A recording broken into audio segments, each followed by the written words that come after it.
There is a specific kind of silence that only happens when the power goes out at night. Not the quiet of a peaceful evening. Something different. The refrigerator stops humming. The router stops blinking.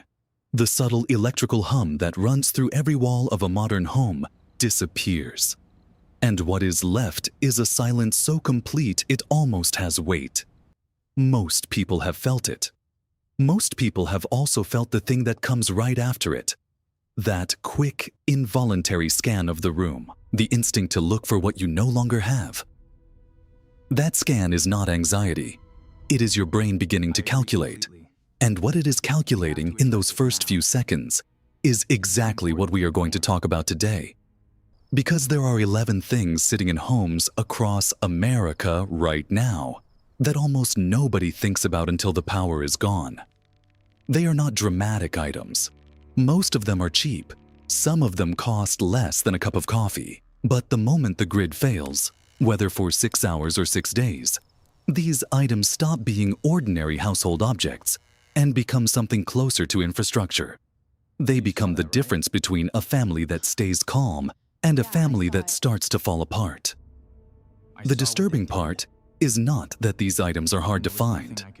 The disturbing part is that most people already know they should have them. And still, most households do not. A study published by FEMA found that fewer than 1 in 5 American households has enough supplies to sustain itself for 72 hours without outside assistance. 72 hours. That is 3 days. 3 days is shorter than most major weather events.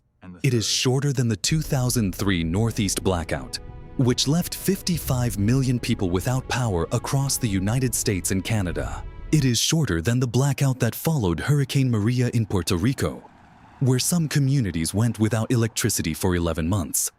The longest blackout in American history. 11 months. And the average household was not prepared for 72 hours.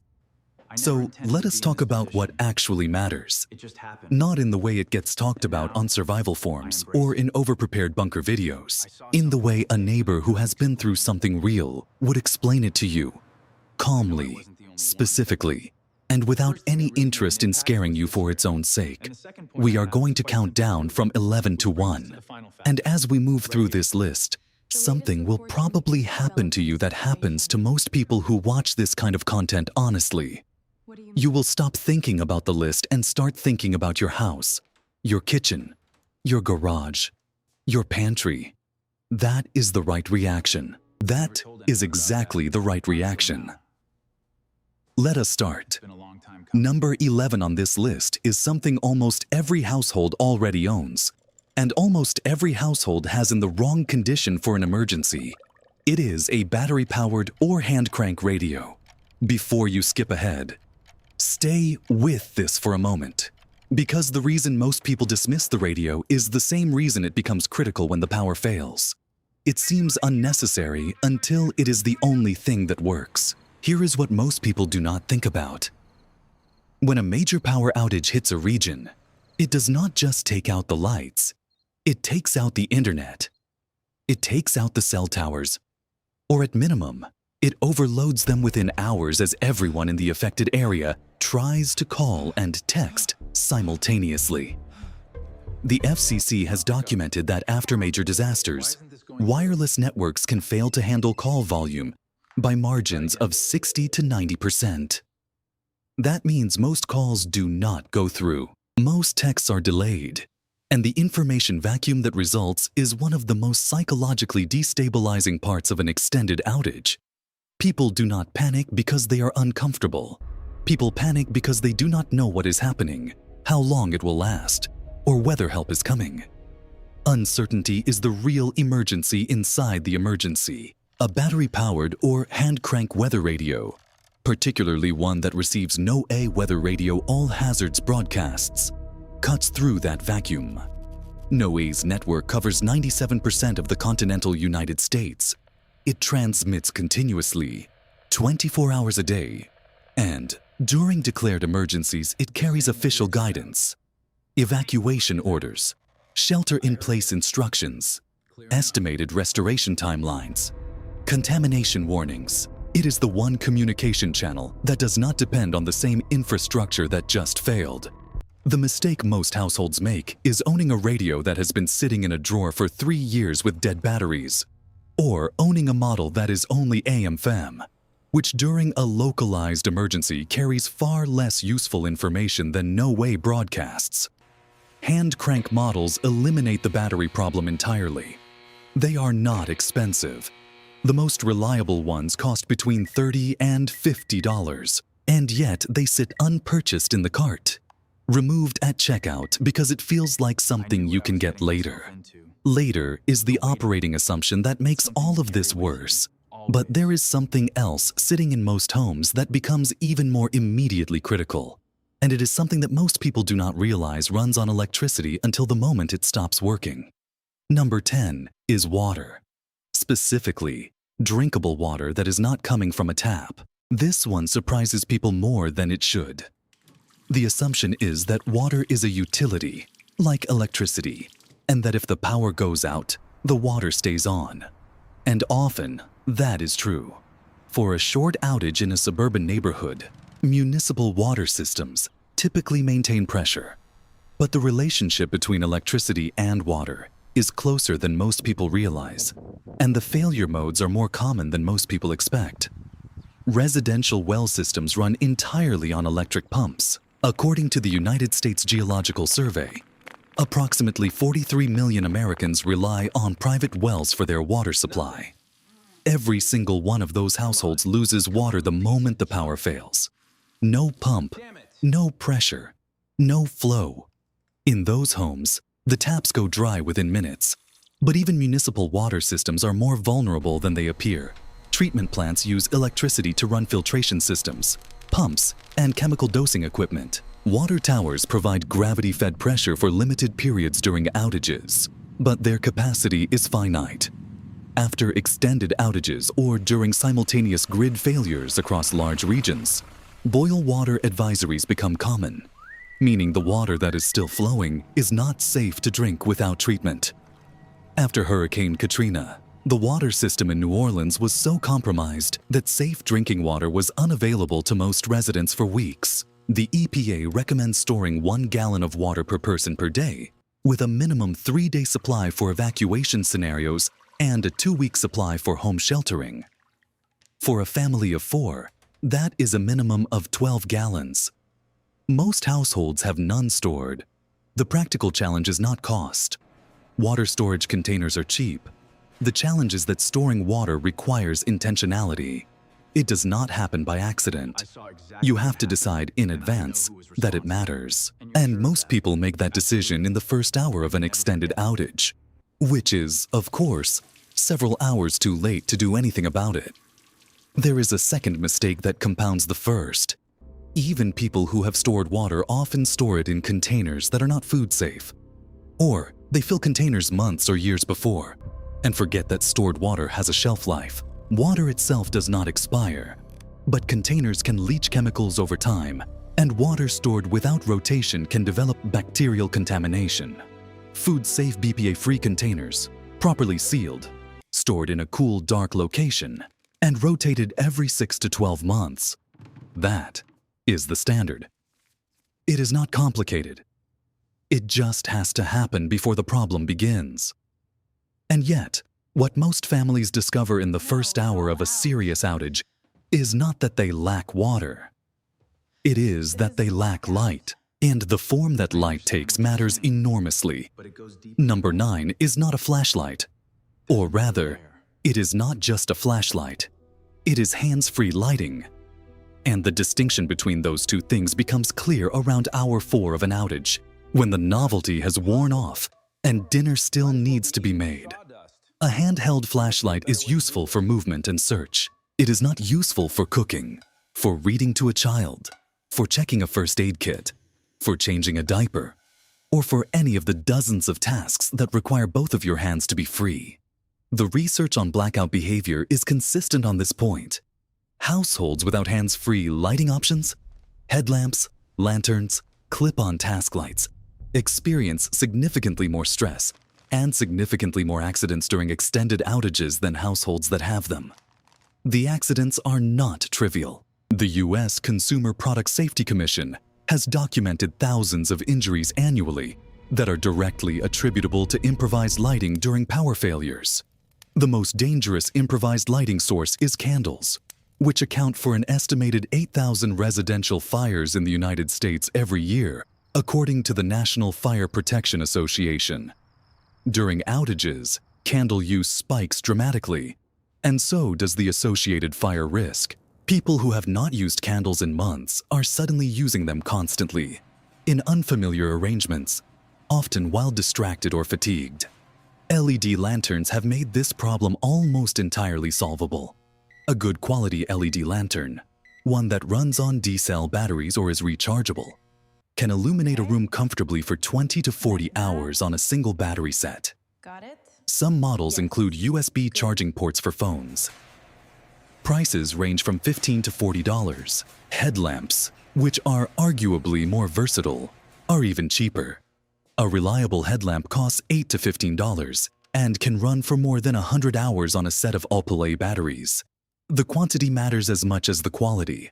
One lantern for a family of 4 means one fixed point of light in one room. 2 lanterns means someone can go to the bathroom without losing all visibility in the kitchen. Headlamps mean both adults can be useful at the same time in different parts of the house without negotiating over a single light source.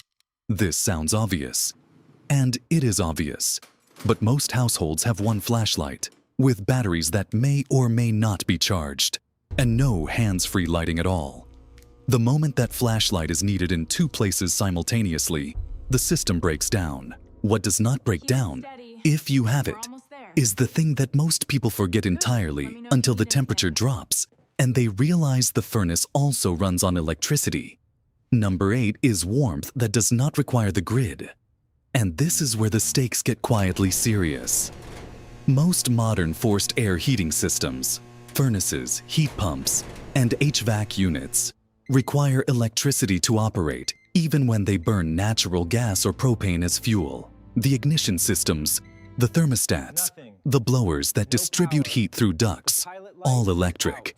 A gas furnace in a home with no power is, in most cases, a furnace that will not run. This surprises an enormous number of homeowners who assume that because their heat source is gas, they are immune to power-related heating loss. They are not. This matters most in winter, and it matters most for the populations that are most vulnerable to cold: the elderly, infants, and people with certain medical conditions. The Centers for Disease Control and Prevention estimates that between 700 and 900 deaths occur annually in the United States due to hypothermia. Many of these deaths happen indoors, in homes that lost heating capacity, often during extended winter power outages. The 1998 January ice storm that struck the northeastern United States and Canada, one of the most destructive ice storms in North American history, left over 3 million people without power for up to a month in some areas. The cold was not a background condition. It was an active threat inside people's homes. The solution for most households is not a generator or a backup propane heater requiring ventilation, though those have their place. For most families, the practical, inexpensive answer is layered thermal preparedness. Sleeping bags rated for temperatures below what they might realistically experience, emergency thermal blankets, and a clear understanding of which room in the house retains heat best. An interior room on the ground floor, with the door closed and towels at the threshold, can be significantly warmer than the rest of a house during cold weather. Gathering the family in a single room with sleeping bags and blankets is not dramatic.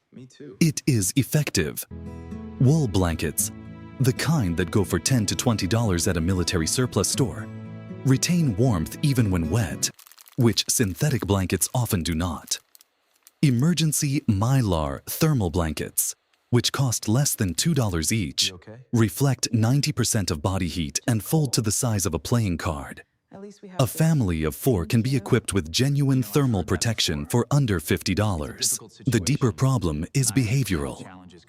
When the power goes out and the house is still warm, most people do not immediately begin conserving that warmth. They open the refrigerator repeatedly, a separate problem we will get to. They open exterior doors. They do not think about the room consolidation strategy until the house has already cooled significantly, at which point the strategy is less effective. Timing matters. The moment the power goes out in cold weather is the moment to begin thermal management, not 6 hours later. But warmth is only part of the picture. What most families discover around hour 12 is that the hardest thing to manage is not temperature or light or even information. It is medication. Number 7 is a specific kind of item that barely gets discussed in preparedness content. And the silence around it is one of the most consequential gaps in how most Americans think about emergency readiness. It is prescription medication. The challenge is not complicated to understand, but is surprisingly difficult to solve in advance. Most prescription medications in the United States are dispensed in 30 or 90-day supplies, and most insurance plans, and many pharmacy protocols, will not authorize refills until a patient is within a narrow window before running out. The practical result is that most Americans who depend on daily medication are, at any given time, carrying approximately 2 to 4 weeks of supply. Some are carrying less. In a normal environment, this is fine. Pharmacies are open, supply chains are functioning, and refills happen routinely. In an extended emergency, none of those conditions hold. After Hurricane Maria struck Puerto Rico in September 2017, the island's pharmaceutical industry, which at the time manufactured approximately 10% of all medications sold in the United States, was crippled. 60% of Puerto Rico's pharmaceutical plants lost power or were damaged. The supply chain disruption rippled across the mainland for months. But residents of Puerto Rico faced something even more immediate: pharmacies without power, roads without access, insulin and blood pressure medications and psychiatric drugs simply unavailable for days or weeks in affected communities. The FDA later documented the crisis in detail, noting that patients with chronic conditions faced dangerous interruptions that in some cases resulted in hospitalization or death. This is not a Puerto Rico story. It is a story about what happens when the infrastructure that moves and refrigerates and dispenses medication stops working, and the people who depend on that medication have no backup. The practical steps are specific. First, talk to your doctor and pharmacist about emergency preparedness and whether it is possible to carry a slightly larger supply. In many states, emergency refill laws allow pharmacists to dispense a limited supply during declared emergencies even without a new prescription. Second, know which of your medications require refrigeration: insulin, some biologics, certain eye drops, and have a plan for keeping them cool during an extended outage. A sealed cooler with ice or frozen gel packs can maintain safe temperatures for 24 to 48 hours. Third, keep a written list of all medications, dosages, and prescribing physicians in a waterproof envelope with your emergency documents. In a crisis, that list may be the most important piece of paper you own. Most families have not done any of these things, and most families will not think about them until the moment the pharmacy is dark and the supply is running low. What they will also not have thought about, until it is too late, is something that belongs entirely to the intersection of food safety and darkness, something that kills far more quietly than cold. Number 6 is a food thermometer.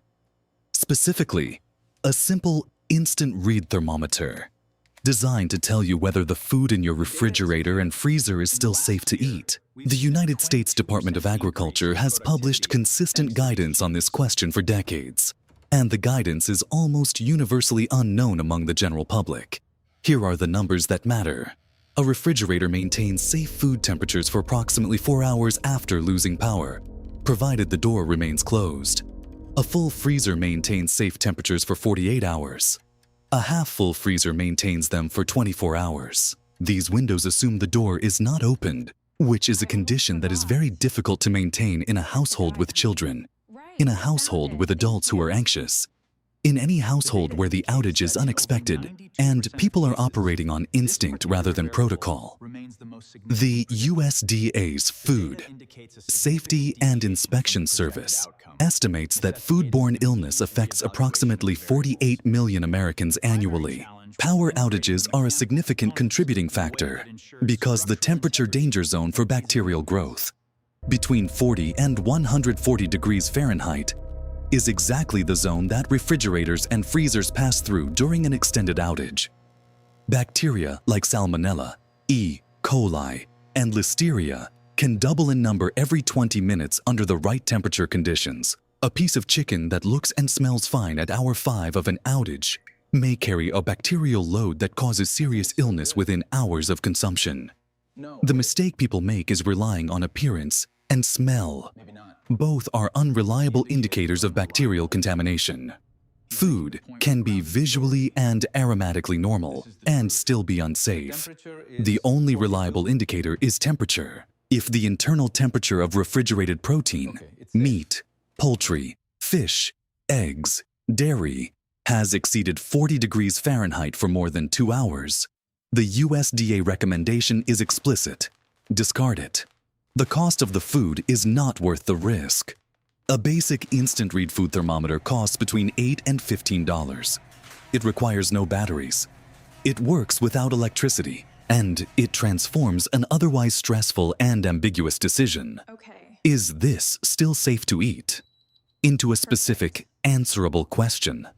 Most households do not own one, and of the households that do, most have it in a drawer they will not find in the dark. There is a companion to the food thermometer that is rarely discussed, but that solves an adjacent problem. The problem of not knowing what happened to your freezer while you were away. A simple trick: freeze a cup of water, place a coin on top of the ice, and put the cup back in the freezer. If you return after an extended absence and the coin has sunk to the bottom of the cup, your freezer thawed and refroze, meaning the food inside went through the danger zone, even if it is now frozen solid again. That food is not safe. That trick costs nothing and reveals a truth that the freezer itself will not tell you. What the freezer will also not tell you, in the absence of power, is when the next problem is coming. That requires something else entirely. Number 5 is cash. And I am aware that saying cash feels almost deliberately retro in a moment when most transactions happen electronically. But the reason cash belongs on this list, and belongs this high on this list, is precisely because of how completely payment infrastructure fails when electricity is unavailable. Credit card terminals require power. Payment processing systems require internet connectivity. Mobile payment apps require cell service. ATMs require power. When a significant outage hits a region, all of those systems go down simultaneously, and the only form of payment that still functions is physical currency. This is not theoretical. After Hurricane Sandy struck the northeastern United States in 2012, widespread power outages across New York, New Jersey, and Connecticut left millions of people unable to access electronic payment systems. Businesses that remained open, gas stations, grocery stores, pharmacies, could only accept cash, and most people had almost none. Lines formed at banks and ATMs in the hours before the storm, and many people who waited until the storm had passed found machines empty or offline. The Federal Reserve Bank of New York later published analysis noting that cash demand spiked dramatically in the days surrounding Sandy, and that many residents were left without access to any functional payment method. The Federal Reserve has long recommended that households maintain a small emergency cash reserve, and the general guidance is a minimum of $200 to $500 in small bills. Specifically, small bills, because in an emergency, the merchant who is selling the last case of water for $12 may not have change for $100. Denominations of 1s, 5s, 10s, and 20s are the most useful. Larger bills become essentially non-functional in a cash-strapped emergency environment. Where to keep the cash matters too.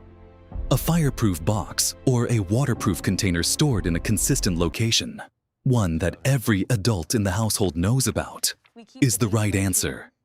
Cash kept in a wallet is cash that may not be accessible in the right amount at the right time. Cash kept in a bank is cash that cannot be withdrawn when the bank's systems are down. The psychological resistance to keeping cash at home is understandable. It feels old-fashioned. It feels slightly risky. But the risk of not having it, standing in line at an open gas station with a debit card that does not work while the person behind you pays in 20s and drives away, is more concrete and more likely. And yet, there is something on this list that most people find even harder to prepare in advance, because it requires a kind of acknowledgement that most of us prefer not to make. Number 4 is documentation. Physical, waterproof, accessible documentation of the things that define your household's legal and financial identity. This is the item that most preparedness guides list and most people skip, because it requires spending a Saturday afternoon doing something deeply unglamorous. Printing things, organizing papers, buying a waterproof container. But the consequences of not having this documentation during a crisis are not just inconvenient. They can be catastrophic and long-lasting in ways that extend far beyond the outage itself. Consider what FEMA requires to process a disaster assistance application. Proof of identity, proof of residency, proof of ownership or occupancy, documentation of losses. Without these documents, the process slows to a crawl. After Hurricane Harvey in 2017, FEMA received over 700,000 applications for individual assistance. Many of those applications were delayed or denied in their first round of review. Not because the need was not real, but because applicants could not provide the documentation that the process required. People who had lost everything, including their papers, faced a bureaucratic wall at the exact moment they needed help most. Insurance claims present the same problem. A homeowner's or renter's insurance claim for property lost during a disaster requires documentation of what was lost. Without a home inventory, even a basic one, even just a few photographs or a video walkthrough stored in a cloud account or on a USB drive in a waterproof case, proving the value of losses becomes a negotiation in which the claimant is at a significant disadvantage. The documents that belong in a waterproof, fireproof container include passports and birth certificates, social security cards, insurance policies and contact numbers, mortgage or lease agreements, vehicle titles, medical records and vaccination histories, prescription lists, a small amount of cash, and copies of recent tax returns. Digitizing these documents and storing them in a secure encrypted cloud account adds a layer of redundancy that physical storage alone cannot provide. A house can burn. A container can be lost in a flood. The cloud version survives both. Preparing this takes a few hours. It needs to be updated periodically, after major life changes, once a year as a habit. Most people have not started, and most people, if you ask them in the abstract, would say they know they should. What most people do not realize is that the most important document in that container, in certain emergencies, is one they have almost certainly never written. Number 3 is a written emergency plan. Not a mental plan. Not a general sense of what you would probably do. A physical, written, specific document that every adult, and every child old enough to read, in the household has seen and can locate. This is where most people feel a quiet resistance, because writing an emergency plan forces a set of conversations and a set of decisions that are genuinely uncomfortable to have. What do we do if the emergency happens while we are separated? Who do we call? Where do we meet? Who is the out-of-state contact? Someone who is not in the affected area and can serve as a communication hub when local networks are overloaded. What do we do about elderly relatives or neighbors who may need assistance? What does the evacuation route look like? And what is the alternate route if the primary road is blocked? The research on why families struggle in emergencies is consistent. The problem is rarely a lack of resources. The problem is a lack of decision-making capacity under stress. Stress impairs the prefrontal cortex, the part of the brain responsible for planning, problem-solving, and impulse control. Under acute stress, humans revert to trained, rehearsed responses. If there is no trained, rehearsed response, if no plan has ever been made, people default to inaction. to following whoever seems most confident, or to making decisions based on immediate emotional reactions rather than considered judgment. FEMA's research on household preparedness has consistently found that families who have discussed and written down an emergency plan make better decisions in the first critical hours of an emergency than families who have not. They reunite faster. They make fewer costly mistakes.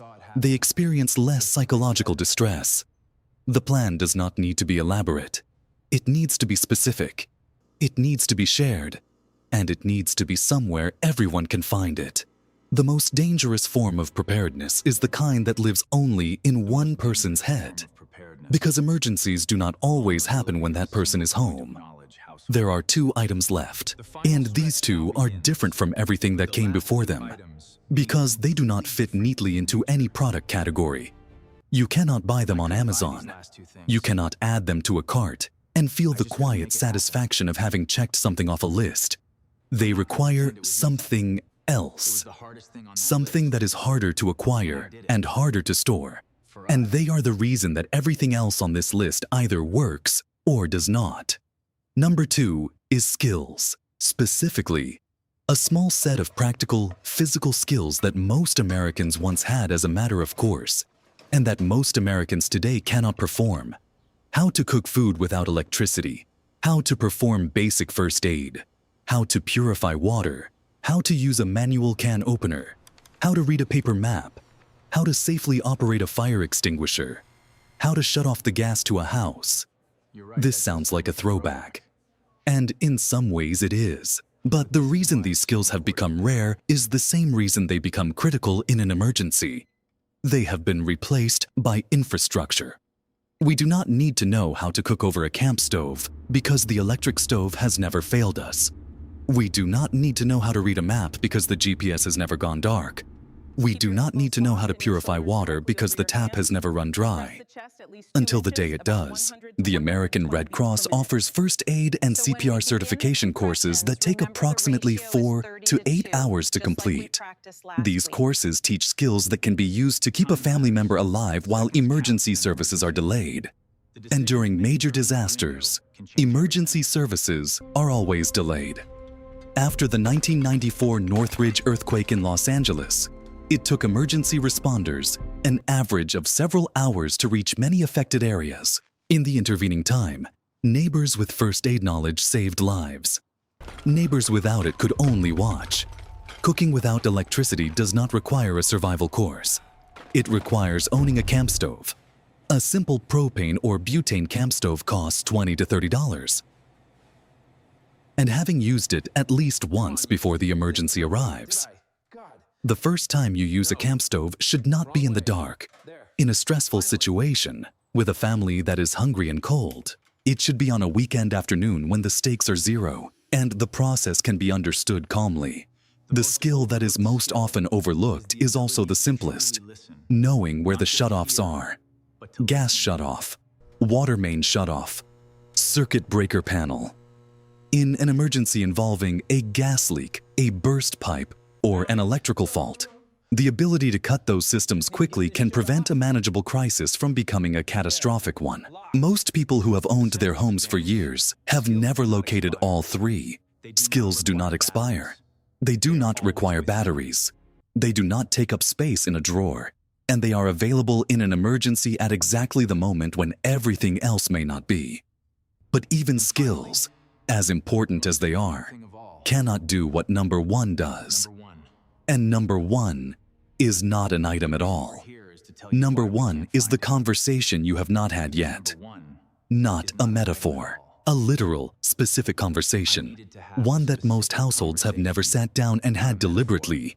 About what this family does when something goes wrong. Not when something goes a little wrong. When the lights are off and the water is uncertain and the children are scared. And the adults are trying to hold it together. And nobody has a clear answer about what comes next. That conversation is the most critical preparedness item on this list, because it is the container for everything else. The water you store is only useful if someone knows where it is. The cash is only useful if the people who need it can access it. The medication plan is only useful if both adults in the household understand it. The emergency plan is only useful if everyone has seen it, discussed it, and agreed on it. None of the other 10 items on this list functions at its full capacity in isolation. They all depend on shared understanding.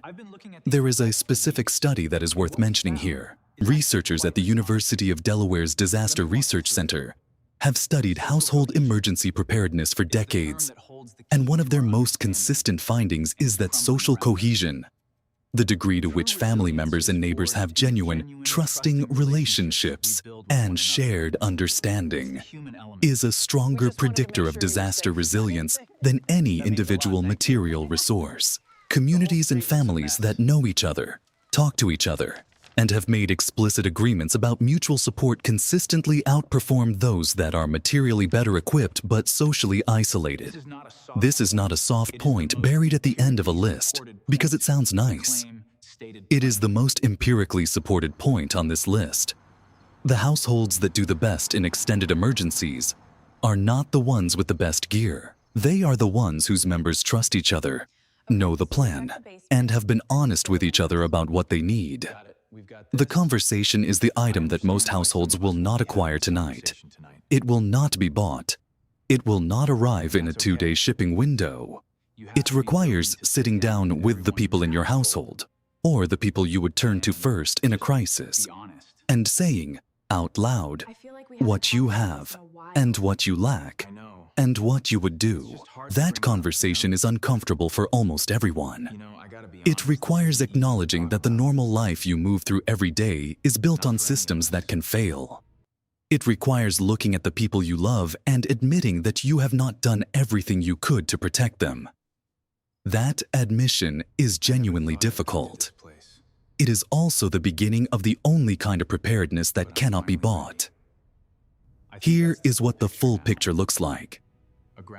A battery radio that receives no broadcasts, water stored in food-safe containers, rotated regularly, measured in gallons per person per day, hands-free lighting, lanterns and headlamps distributed through the house, thermal protection that does not depend on the furnace, a prescription medication plan built before the pharmacy goes dark, a food thermometer to make the decision about the refrigerator with facts instead of guesses, cash in small bills, in a consistent location, accessible to more than one person, physical documentation in a waterproof container, a written emergency plan that has been discussed by every adult in the household, a small set of practical skills practiced before they are needed, and a conversation, a real one, about what this household does when something goes wrong.